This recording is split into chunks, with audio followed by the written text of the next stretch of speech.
আমরা আমাদের জায়গা থেকে এই জাতির সাথে কখনো বেইমানি করব না। ইনশাআল্লাহ।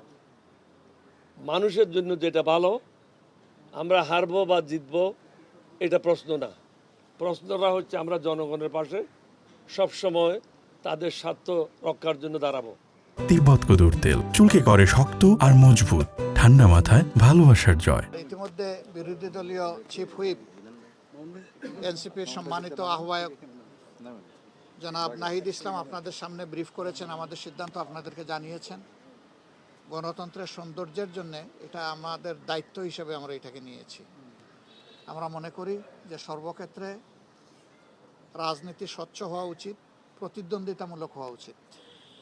তাহলে গণতন্ত্রের গতি এবং তার সুস্বাস্থ্য ফিরে আসবে। তো ইতিমধ্যে যাকে আমাদের পক্ষ থেকে সর্বসম্মতক্রমে প্রেসিডেন্ট ক্যান্ডিডেট হিসেবে আমরা দেওয়ার সিদ্ধান্ত নিয়েছি, তার নাম আপনারা জেনেছেন। এখন তিনি আপনাদেরকে সালাম দিবেন। এখানে বাংলাদেশ খেলাফত মজলিসের আমিরে মজলিস আল্লামা মামুনুল হক তিনিও আছেন, তিনিও সালাম দিবেন। তো এর আগে ডক্টর কর্নেল ওলি আহমদ সাহেব একটু সালাম দেবেন। আসসালামু আলাইকুম রহমতুল্লাহ বরকাতু। সম্মানিত বিরোধী দলীয় নেতা, 11 দলীয় ঐক্য জোটের সম্মানিত নেতৃবৃন্দ, বিশেষ করে এনসিপির সভাপতি এবং বিরোধী দলীয় চিফ হুইপ, তিনি আপনাদের সম্মুখে কথা বলেছেন।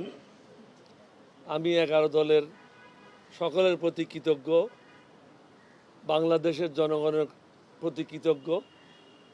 সবাই মনে করেছে আমি একজন মুক্তিযোদ্ধা হিসাবে এবং পরীক্ষিত একজন লোক, যার বিরুদ্ধে দুর্নীতির কোনো অভিযোগ নাই, শিক্ষাগত যোগ্যতার কোনো অভিযোগ নাই, সুন্দরভাবে জীবনযাপন করেছি বিদায় সবাই সর্বসম্মতিক্রমে আমার নাম প্রস্তাব করেছে।